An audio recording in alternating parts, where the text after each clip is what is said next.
حمد و صلات کے بعد فلما کانا کتاب المناری اوجز کتب الاصول متن و عبارہ واشملها نکتا و درایا۔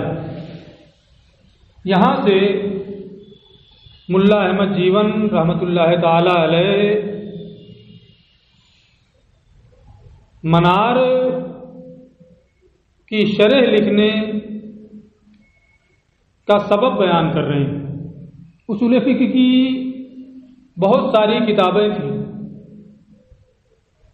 متن کی مختصر کتابیں بھی تھیں، ان کے درمیان انہوں نے منار کو شرح کے لیے کیوں منتخب کیا،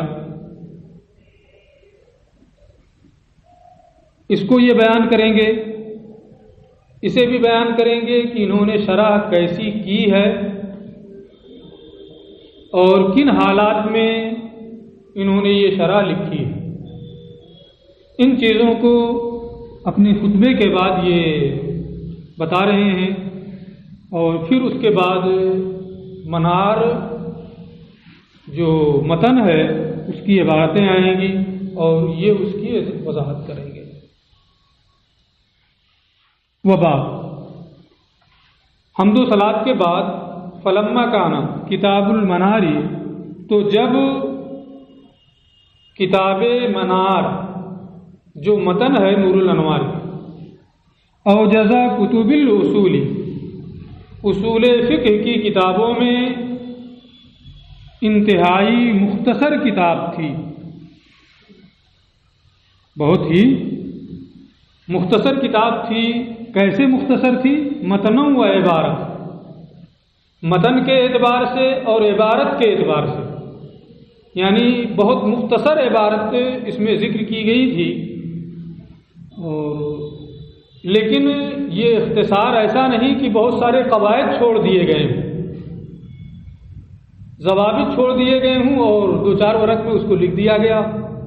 اختصار اس طرح کا نہیں تھا، صرف عبارتیں کم تھیں، الفاظ کم تھے، لیکن منار جو متن ہے یہ تمام قواعد کو جامع تھی۔ وَأَشْمَلَهَا نِکَتًا وَدِرَایَةً، اور اصول فقہ کی کتابوں میں یہ باریک نکتوں اور علم کے اعتبار سے سب سے جامع تھی۔ نکت یہ نکتہ کی جمع ہے چھوٹے کاف سے، اس کا معنی ہوتا ہے لطیف معانی، درایا کا معنی علم۔ تو واشملها نکتم و درایا، اور لطیف معانی اور علم کے اعتبار سے یہ اصول فقہ کی کتابوں میں سب سے زیادہ جامع تھی۔ تو مختصر بھی یہ کتاب تھی، مختصر ہونے کے ساتھ ساتھ اصول فقہ کے جو قواعد ہیں، جو ضوابط ہیں، ان تمام قواعد کو یہ جامع تھی۔ اس لیے میں نے منار کو شرح کے لیے منتخب کیا۔ کیوں منتخب کیا اسے؟ بہت ساری کتابیں تھیں، کسی کی بھی شرح لکھ سکتے تھے، اسی کو منتخب کیا۔ اس کی وجہ یہ تھی کہ عبارت بہت ہی مختصر تھی اور بہت سارے قواعد کو یہ متن جامع ہے، اس لیے میں نے اسے منتخب کیا۔ وَلَمْ يَشْتَغِلْ بِحَلِّهِ أَحَدٌ مِّنَ الشُّرَّاحِ الَّذِينَ سَبَقُونَا بِالزَّمَانِ وَلَمْ يَعْصِمُوا عَنِ النِّسْيَانِ۔ تو یہ متن جو ہے بہت مختصر اور جامع تھی۔ گزشتہ جو شارحین ہیں، عام طور پر تو لوگ منار کی شرح کی جانب مائل نہیں ہوئے، بہت کم لوگوں نے اس کی شرحیں لکھی، اور جن لوگوں نے بھی لکھی انہوں نے لکھنے کا حق ادا نہیں کیا، ان سے سہو ہوا، ذہول ہوا، نسیان بھی ہوا، کوئی بھی اس سے محفوظ نہیں رہا۔ تو ایک وجہ یہ بھی ہے کہ چونکہ لوگ علماء جو تھے، شارحین جو تھے، عمومی طور پر اس کی جانب مائل نہیں ہوئے، اور جنہوں نے کام کیا وہ سہو و نسیان سے محفوظ نہیں رہے۔ اس لیے میں نے سوچا کہ ایک ایسی شرح اس کی لکھ دی جائے جو ان تمام کمیوں سے صاف ہو۔ اسی کو یہ کہہ رہے ہیں، اتنی اچھی کتاب تھی، وَلَمْ يَشْتَغِلْ بِحَلِّهِ أَحَدٌ مِّنَ الشُّرَّاحِ الَّذِينَ سَبَقُونَ بِالزَّمَانِ، اور ان شارحین میں سے کوئی بھی جو زمانے کے اعتبار سے ہم سے پہلے ہوئے اس کے حل میں مشغول نہیں ہوا، یعنی عام طور پر جو شارحین تھے اس کے حل میں مشغول نہیں، اور چونکہ حق ادا نہیں کیا اس لیے نفی بھی کی جا سکتی ہے کہ کسی نے کام ہی نہیں کیا۔ کام کرنا تو اسی وقت بولا جائے گا جب اس کام کا حق ادا کر دیا جائے۔ اگر آپ نے کام کیا کچھ ٹیڑھا میڑھا اور ڈھنگ سے اسے نہیں کیا تو لوگ کہیں گے کہ اس سے بہتر تو یہ تھا کہ کیا ہی نہ ہوتا، اس کام کو کام نہیں کہا جاتا ہے۔ اس لیے یہاں نبی یہ کر رہے ہیں کہ کیا تو لیکن ڈھنگ سے نہیں ہوا تو وہ نہ کرنے کے برابر ہے۔ وَلَمْ يَشْتَغِلْ بِحَلِّهِ أَحَدٌ مِّنَ الشُّرَّاحِ الَّذِينَ سَبَقُونَا بِالزَّمَانِ، اور اس کے حل میں ان شارحین میں سے کوئی بھی جو زمانے کے اعتبار سے ہم سے پہلے ہوئے مشغول نہ ہوا، اور اگر کوئی کچھ کام کیا بھی تو وہ سہو و نسیان سے محفوظ نہ رہا۔ وَلَمْ يَعْصِمُوا عَنِ النِّسْيَانِ، اور وہ لوگ سہو و نسیان سے، ذہول سے محفوظ نہ رہے۔ بعض لوگوں نے شرح لکھی اس کی، فَإِنَّ بَعْضَ الشُّرُوحِ مُخْتَصِرَةٌ مُقِلَّةٌ لِفَهْمِ الْمَطَالِبِ، شرح کس لیے کی جاتی ہے؟ تاکہ پڑھنے والا آسانی سے اسے سمجھ جائے۔ بعض لوگوں نے شرح لکھی تو اتنی مختصر کر دی کہ اس کو پڑھنے والا سمجھ ہی نہ پائے۔ تو پھر متن اور شرح میں فرق کیا ہے؟ فإن بعض الشروح ہے، بعض شرحیں ہیں جو انتہائی مختصر ہیں اور منار کے مفاہیم اور اس کے مطالب کو سمجھنے میں مخل ہیں، سمجھ میں بھی نہیں آ سکتا کہ کیا کہنا چاہتے ہیں آج ماتی۔ تو بعض تو بہت مختصر ہو گئی کہ مطلب ہی سمجھ میں نہ آئے، اور بعض اتنی طویل ہو گئی کہ آدمی پڑھتے پڑھتے اکتا جائے۔ دونوں صورتیں، افراط و تفریط، کسی نے بہت کمی کر دی اور کسی نے بہت اضافہ کر دیا۔ بہت لمبی کتاب اگر لکھ دی جائے، 10-20 شرح کرنے شروع کریں اور 10-20 جلدوں میں شرح کر دیں، کون پڑھے گا اسے؟ ایسی ہونی چاہیے کہ آدمی اسے پڑھ بھی سکے، اور ایسی بھی ہونی چاہیے کہ سمجھ میں بھی آئے۔ تو یہ کہتے ہیں کہ جو شرحیں اس کی تھی ان میں سے بعض بہت مختصر تھیں جو مطالب منار کے سمجھنے میں مخل تھیں، اور بعض بہت طویل تھیں، مملۃ فی درک المعارف، جو مقاصد کے پانے میں اکتاہٹ میں ڈال دینے والی تھی۔ یعنی کوئی بھی قاعدہ اور ضابطہ سمجھنا ہے تو پڑھتے رہیے ہفتوں اور مہینوں،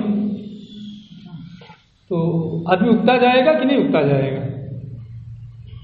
مطولۃ، اور بعض بہت تفصیلی تھی جو مقاصد کے پانے میں اکتاہٹ میں ڈال دینے والی تھی، کیونکہ حالات منار کے یہی تھے، کتاب بہت اچھی تھی، اس لیے قدیماً کانا یختلج فی قلبی، عرصہ دراز سے میرے دل میں یہ بات تھی، ان اشرحہ، کہ میں اس کی شرح کروں، شرحن، ایسی شرح ینحل منہ مغلقات، جس سے اس منار کے مغلقات اور جو چیزیں اس میں بند ہیں وہ کھل جائیں، تالا کھل جائے اور پڑھنے والا اندر داخل ہو جائے، اس کے مطالب اور اس کے مفاہیم کو وہ آسانی سے سمجھ سکے۔ ان اشرحہ شرحن، کہ میں اس کی ایک ایسی شرح لکھ دوں جس سے اس کے مغلقات کھل جائیں، اور اس کی مشکلات جو ہیں واضح ہو جائیں۔ اب ایک تو یہ تھا کہ میں صرف اس کی شرح کر دوں تاکہ آدمی کوئی اگر اسے سمجھنا چاہے منار کو تو آسانی سے اس کے ذریعے سے، شرح کے ذریعے سے وہ منار کو سمجھ لے۔ دوسرا کام یہ بھی ہے کہ جو شارحین سے غلطیاں ہوئی ہیں، سہو و نسیان ہوئے ہیں، ان کو بھی بحث میں لایا جائے اور یہ بتایا جائے کہ منار کی عبارت کی وضاحت کرتے ہوئے فلاں سے یہاں یہ سہو ہوا ہے اور ہونا یہ چاہیے، فلاں سے یہاں یہ ظہول ہوا ہے، فلاں سے یہ نسیان ہوا ہے نا، اس کو بھی بتایا جائے۔ اور یہ بھی ہے کہ کیا اعتراض ہو رہا ہے اس پر، اس کی بھی وضاحت کی جائے۔ اگر کوئی جواب بن رہا ہے تو اس کا جواب کیا ہوگا، اس کی بھی وضاحت کی جائے۔ یہ تمام باتیں ہیں۔ یہ کہتے ہیں کہ میں نے جو شرح لکھنے کا ارادہ کیا، مقصد یہ تھا کہ پڑھنے والا اسے سمجھ لے، نہ میں بہت زیادہ قیل و قال میں جاؤں گا کہ اعتراضات و جوابات کیا ہیں، اور نہ ہی میں یہ بحث چھیڑوں گا کہ گزشتہ شارحین سے یہاں کون سا سہو ہوا ہے، کس طرح کا نسیان ہوا ہے اور کس طرح کا ظہور ہوا ہے۔ ان تمام بحثوں میں نہیں پڑھوں گا، کیونکہ اگر ان میں پڑھوں گا تو کتاب لمبی ہو جائے گی، اس لیے ان چیزوں کو میں بحث میں نہیں لاؤں گا۔ اسی کو یہ کہہ رہے ہیں من غیر تعرض للاعتراض والجواب، بغیر اعتراض و جواب سے تعرض کیے کیا اعتراض یہاں ہو رہا ہے، اس کا کیا جواب بنے گا، میں اس کو نہیں ذکر کروں گا، بہت زیادہ نہیں ذکر کروں گا۔ جہاں بہت ضروری ہوگا، اب کہیں اگر آ جائے کہ یہاں یہ اعتراض ہوتا ہے، اس کا یہ جواب ہوگا، تو آدمی کہہ سکتا ہے انہوں نے وعدہ کیا تھا کہ اعتراض و جواب تو نہیں ہوگا، ہے نا، پھر اعتراض و جواب بھی آ رہا ہے۔ مطلب یہ ہے کہ بہت زیادہ اعتراض جواب قیل و قال میں نہیں پڑھوں گا، اگر کہیں بہت ضروری ہوگا تو اس کی وضاحت کر دیں گے۔ ولا ذکر لما صدر منہم من الخلل والاضطراب، نہ ہی اسے ذکر کروں گا جو شارحین سے خلل و اضطراب ہوا ہے، گزشتہ شارحین سے جو سہو و نسیان ہوا ہے اسے بھی ذکر نہیں کروں گا، ورنہ کتاب لمبی ہو جائے گی۔ تو یہ انہوں نے بتایا کہ ایک زمانے سے میں چاہ رہا تھا کہ میں اس کی ایک شرح لکھوں کیونکہ کتاب بہت اچھی ہے، لیکن ولم یتفق لی ذالک الی مدت لکثرت المشاغل وضیق المحامل، لیکن مجھ سے یہ کام ہو نہیں پا رہا تھا، یہ کام ہو نہیں پا رہا تھا۔ کیوں؟ اس لیے کہ مصروفیات بہت تھیں، تنگی وقت میں تھی، کام کرنے کا موقع ہی نہیں مل رہا تھا۔ تو خواہش تو تھی، لیکن ہر خواہش کے پورا ہونے کے لیے کوئی نہ کوئی وقت ہوتا ہے۔ ولم یتفق لی ذالک، اور مجھ سے یہ نہ ہو سکا، الی مدت، ایک زمانے تک، کیونکہ مصروفیات بہت تھیں اور وقت میں تنگی تھی۔ پھر کیا ہوا اس کو آگے یہ بتا رہے ہیں۔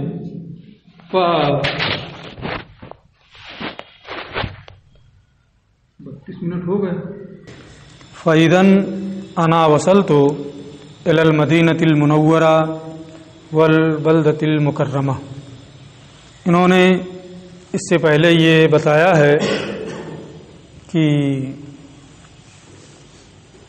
بہت زمانے سے میری دلی خواہش تھی کہ میں اس کی شرح لکھوں، لیکن ہو نہیں پا رہا تھا۔ پھر اچانک حرمین شریفین کی زیارت کے لیے جانا ہوا۔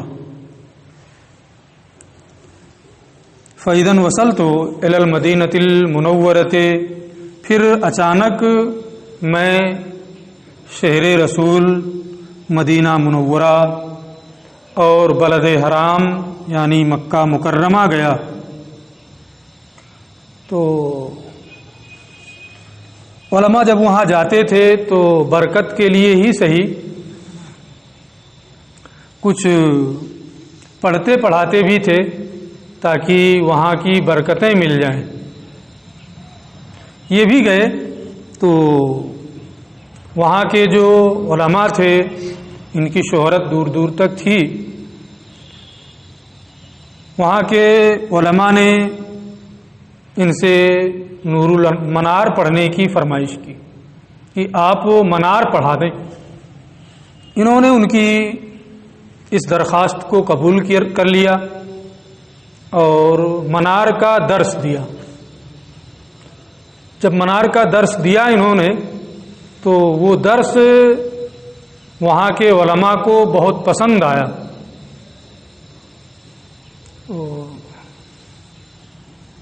یہ ایک عام طریقہ ہے کہ اگر کسی کو کچھ پسند آ جائے تو وہ چاہتا ہے کہ یہ چیز نفع عام کے لیے اگر تحریر میں آ جائے تو زیادہ بہتر ہے.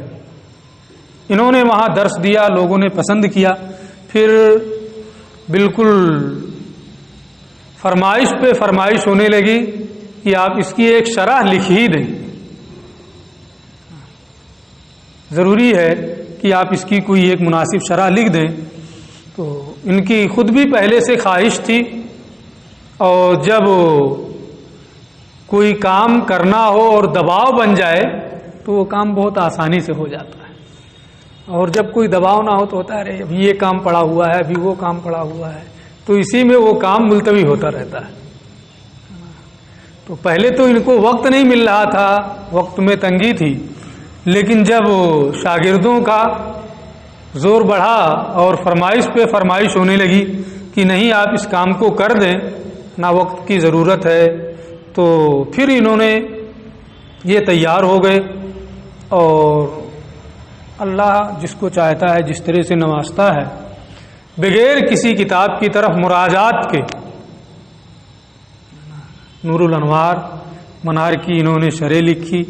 جو ذہن میں ان کے مستحضر تھا اسی کو لکھ دیا. یہ بہت بڑا کمال ہے.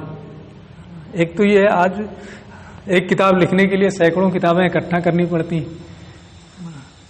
فرمائش کی تو پھر سوچا کہ اب لکھ ہی دینا چاہیے, تو وہیں پہ جو ذہن میں حاضر تھا لکھنا شروع کیا اور کتاب مکمل ہو گئی. اسی کو آگے یہ بیان کر رہے ہیں. فَإِذَنْ أَنَا وَصَلْتُ إِلَى الْمَدِينَةِ الْمُنَوَّرَةِ, پھر میں شہر رسول مدینہ منورہ گیا اور اللہ کے شہر یعنی بلد حرام مکہ مکرمہ گیا. فقرأ علی الکتاب المذکور بعض خلالی وخلص اخوانی من الخطباء المعظمۃ للحرم الشریف والمسجد المنیف. تو جب میں وہاں گیا تو مجھ سے مذکورہ کتاب یعنی منار کو میرے بعض گہرے دوستوں وخلص اخوانی اور خالص مخلص بھائی جو مسجد حرام کے خطبہ اور مسجد نبوی کے خطبہ میں سے تھے. اب یہ خطبہ آج کل کے مقررین کی طرح سے نہیں, اس کا معنی تو تقریر ہی کرنا ہوتا ہے, لیکن اس وقت جو وہاں کے خطیب ہوتے تھے وہ بہت پائے کے عالم ہوتے تھے. بڑے علماء جو ہوتے تھے انہی کو یہ ذمہ داری سونپی جاتی تھی, ہر کسی کو یہ ذمہ داری نہیں دی جاتی تھی. تو وہاں کے جو بڑے علماء تھے مسجد حرام کے اور مسجد نبوی کے, ان لوگوں نے متن منار مجھ سے پڑھا. میں نے ان کو پڑھایا جب ان لوگوں نے پڑھنے کے لیے کہا. پھر جب پڑھا دیا درس کو ان لوگوں نے سنا. فَاقْتَرَحُوا بِهَذَا الْأَمْرِ الْعَظِيمِ وَالْخَطْبِ الْجَسِيمِ, پھر ان لوگوں نے, اقتراح کا معنی ہوتا ہے درخواست کرنا, گزارش کرنا, جبکہ کوئی اندیشہ نہ ہو جیسے کہیں ہوتا ہے کہ پتہ نہیں مانیں گے کہ نہیں مانیں گے, کہیں ہوتا ہے کہیں گے زور دبائیں ڈالیں گے تو مان لیں گے, تو ان لوگوں کو بھی امید تھی کہ جب کہیں گے تو کر دیں گے، اس لیے ان لوگوں نے درخواست کی. فاقترحوا، تو ان لوگوں نے درخواست کی اس عظیم کام کے لیے. اور خطب جسیم کا بھی یہی معنی ہوتا ہے. اس عظیم اور اہم کام کے کرنے کی ان لوگوں نے درخواست کی کہ آپ یہ کام کر دیں. اور صرف درخواست نہیں، وَحَكَمُوا عَلَيَّ جَبْرًا، اور اپنی بات مجھ پر تھوپ دی اور مجھے جبرن حکم دیا کہ یہ کرنا ہی ہے آپ کو. وَلَمْ يَتْرُكُوا لِي عُذْرًا، اور کوئی بہانہ میرے لیے نہیں چھوڑا کہ یہ مصروفیت ہے، یہ کام ہے نا، کچھ نہیں. کوئی بھی آپ کو کام ہو، سب کام جیسے ہے ایسے ہی ایک کام یہ بھی ہے، اس کو بھی آپ کو کرنا، کر دیجیے. وَحَكَمُوا عَلَيَّ جَبْرًا، ان لوگوں نے جبرن مجھے حکم دیا اور کوئی بھی عذر نہیں چھوڑا. تو جب دیکھا کہ اب تو بغیر لکھے کا چھٹکارا نہیں ہے، فَشَرَعْتُ فِي إِسْعَافِ مَعْمُولِهِمْ.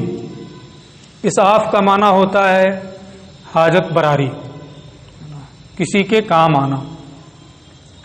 تو میں نے ان کے مقصد کو پورا کرنے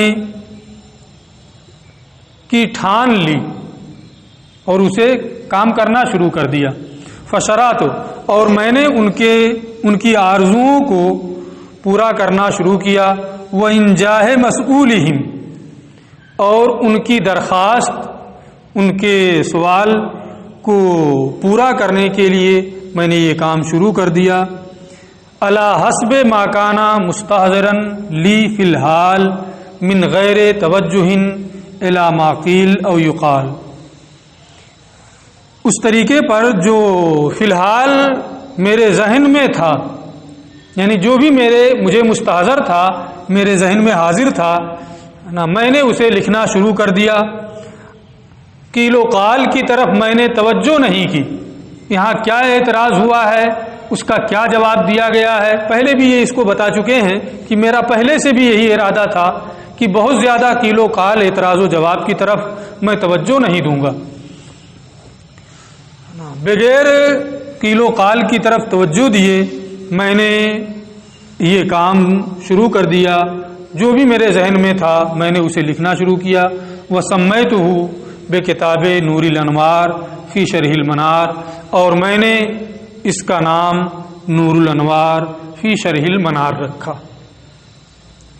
واللہ الموفق فی البدایت، اور اللہ ہی توفیق دینے والا ہے ابتدا میں بھی اور انتہا میں بھی. وہو حسبی للسعادت والہدایت، اور وہ نیک بختی اور ہدایت کے لیے مجھے کافی ہے. والمسئول عنہ ان یجعلہ خالصا لوجہہ الکریم، اسی کی بارگاہ میں سوال ہے کہ وہ میرے اس کام کو خالص اپنی رضا کے لیے کر دے. جو بھی کام کیا جائے وہ رضا الہی کے لیے کرنا چاہیے. اپنی تعلی اور اپنی برتری کے لیے جو کام کیا جاتا ہے وہ کام بارگاہ الہی میں مقبول نہیں ہوتا ہے. حسن نیت کے ساتھ رضا الہی کے لیے جب آدمی کام کرتا ہے تو اس میں برکتیں بھی ہوتی ہیں اور اللہ کی جانب سے اسے مقبولیت بھی ملتی ہے. اسی کی بارگاہ میں سوال ہے کہ وہ میرے اس کام کو خالص اپنی رضا کے لیے بنا دے. ولا حول ولا قوت الا باللہ العظیم، باللہ العلی العظیم. طاقت و قوت بلند و بالا عظمت والے اللہ ہی کے لیے ہے. یہ اس کتاب کے لکھنے کی جو کیفیت تھی، اس کیفیت کے بارے میں ملا احمد جیون رحمۃ اللہ تعالی علیہ نے بیان کیا ہے اور پوری تفصیل انہوں نے کر دی ہے کہ کیسے، کن حالات میں، اور میں نے اس کو لکھا اور منار کو میں نے کیوں منتخب کیا. اس کے بعد پھر یہ اب آگے منار کی جو عبارتیں ہیں ان عبارتوں کی وضاحت کریں گے. آپ دیکھیں گے کہ ان کی وضاحتیں کس طرح سے ہوتی ہیں. تفصیل بہت ہے، ایسا نہیں ہے کہ بہت مختصر ہو جیسا یہ کہیں ہیں. ان لوگوں کے اعتبار سے یہ مختصر ہے، لیکن آج کے زمانے کے اعتبار سے تو یہ بہت ہی طویل ہے. چند ہی لوگ آپ کو ملیں گے ہندوستان میں جو باضابطہ پوری کتاب کو پڑھنے والے ہیں. درسگاہ میں جو پڑھ لیا اسی کو کافی سمجھا جاتا ہے، حالانکہ درسگاہ صرف رہنمائی کے لیے ہے. جو بھی اسباق پڑھائے جاتے ہیں ان کا مقصد صرف یہ ہوتا ہے کہ آگے نور الانوار آپ کیسے پڑھیں گے نا، وہ روشنی مل گئی. جو بھی آپ نے پڑھا ہے اس کی روشنی میں آگے بھی پڑھنا چاہیے. یہ نہیں کہ جو داخل نصاب ہے وہ پڑھ لیا اور کام ہو گیا. جو داخل نصاب ہے وہ تو پڑھنا ہی ہے، اسی کی روشنی میں جو داخل نہیں ہے اسے بھی پڑھنا چاہیے. لیکن ابھی تو صرف اتنا ہے کہ جو داخل نصاب ہے اتنا پڑھیں، ہے نا. محنت سے پڑھیں، تیاری سے پڑھیں. وما توفیقی الا باللہ.